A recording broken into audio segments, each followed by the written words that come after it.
Have you heard of the new weight loss drugs, Ozempic or Mounjaro as an example? Now, these medications have taken off like wildfire. Now, Ozempic was originally approved for the treatment of diabetes in 2017 and Mounjaro in 2021. But in the past 2 years, both have been approved for weight loss. Now everyone, not just those who have legitimate metabolic diseases or some major health issues, but celebrities and everyday people that just want to lose a few pounds and maybe get a six-pack are able to sign up and have access to these drugs. Now, in today's video, I am going to explain to you how these drugs work to control your appetite, reported risks that might make you think twice about jumping on board just to lose a few pounds, and most importantly, maybe what steps you could take right now that could help mimic these same effects naturally. But now, if this medication makes sense for you, no worries. Listen, please click on the link below after the video, as I prepared another video which explains what steps you should take so that you can be assured to get the best outcome that you are looking for.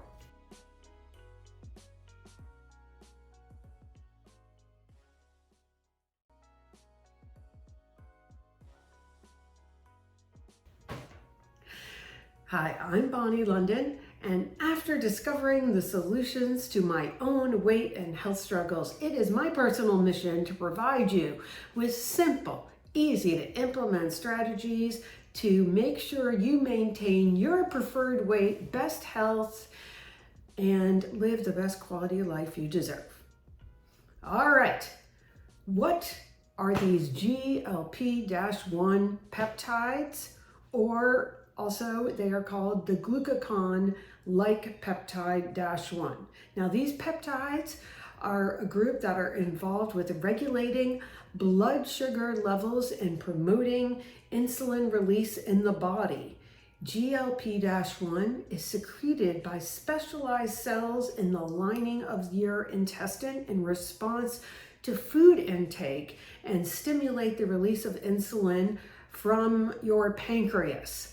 These GLP-1 peptides are a type of incretin, hope I pronounced that right, hormone, which means they stimulate insulin secretion in response to nutrients, which is just what I said. But it also, this is very important, slows the rate at which nutrients are absorbed into the bloodstream. This is helpful because it helps prevent those blood sugar spikes, so it can help maintain a healthy blood sugar, which of course is something we all should be striving for. Now, in addition to their role in regulating blood sugar, these peptides also have other effects in the body, as that can stimulate the release of these satiety hormones, which is why they can help reduce appetite, which is what leads to ultimately promoting weight loss. These peptides also have an anti-inflammatory effect, which is helpful about protecting against oxidative stress.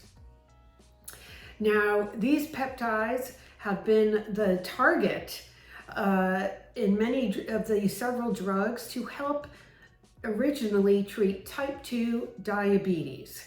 So it mimics the effects of these peptides in the body to improve blood sugar control. Well, this all sounds fantastic, but what are some reports or risks that you need to consider before you get started here? First of all, let's begin that it's very expensive, and it can be upwards of $1,000 a month if you don't have insurance coverage. Also, there are reports of nausea, uncomfortable stomach, diarrhea, but of the biggest concern for me, for sure, is the reports of lean body mass.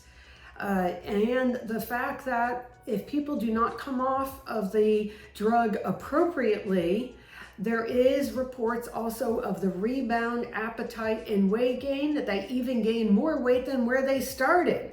So imagine, you feel bad now. What about if you lost a chunk of weight only to gain back more? Are you kidding? All right, this is concerning at least. So my question today is, now what if we could naturally activate the GLP-1 peptide?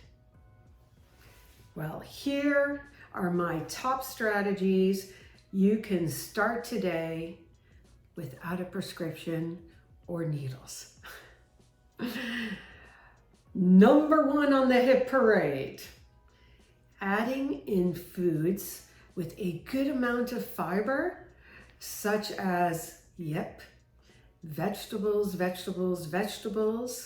and maybe some high fiber fruit like berries, cherries, and strawberries. These all help stimulate the GLP-1 peptide in the gut, because the fiber will slow the rate at which these nutrients are absorbed into the bloodstream. And obviously this is what we are looking for, just like these medications do with the GLP-1 pathway. And protein. I cannot do a discussion without protein, because guess what?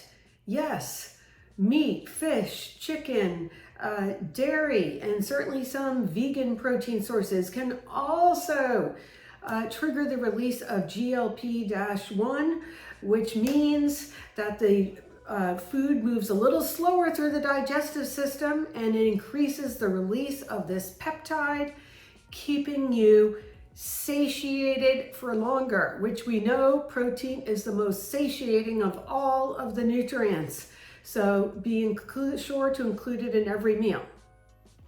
Number 3 on the list is fermented foods, such as from dairy products like kefir or yogurt, but then we have sauerkraut, kimchi, and these can also help because they lead to a more diversity of the bacteria in our gut.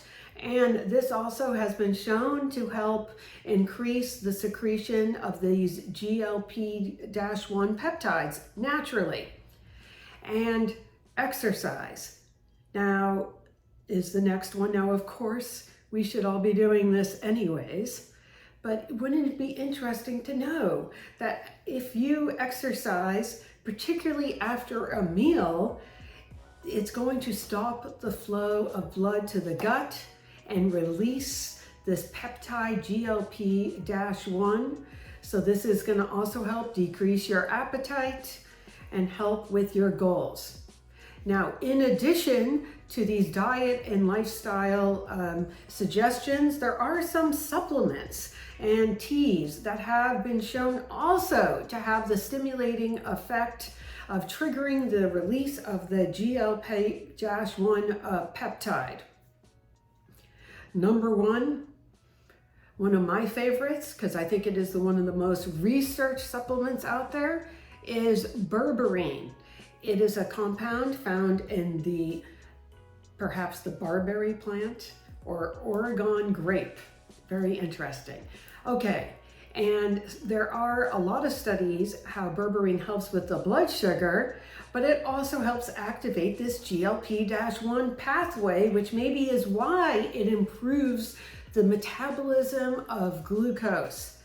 So I definitely think that one is worth a try. I suggest doing it at the end of your dinner so we can help with the fasting during your sleep. Now, resveratrol, yes, there's a little bit found in red wine and berries. This also has been shown could stimulate these peptides naturally and help improve glucose metabolism. Green tea. We should be like IVing this stuff. Apparently, it's on every list. It does everything, detox. And yes, It helps with the metabolism and increases those GLP-1 peptides. And this is said to be due to the presence of these catechins, which are polyphenols, which are in the green tea. And curcumin, which is the active ingredient in turmeric.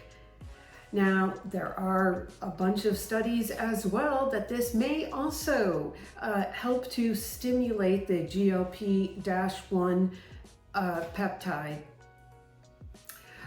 Ginseng, another herb that has been used for its medicinal properties for centuries. And there's also been a few studies to suggest that perhaps ginseng could also stimulate these pathways. Okay, finally, to wrap this up, if you would like to mimic the effects of these medications without having to go through the expense and the needle, and or maybe you're just not ready for this yet, you know, your best strategy is to focus on all of the diet and lifestyle strategies that you can really integrate and stick with for the rest of your life. Well, I hope this has been helpful, and if you have liked my video, please comment below. I would love to hear how you might use some of these suggestions, and so please subscribe to the station and share with anyone who you would like to know this information.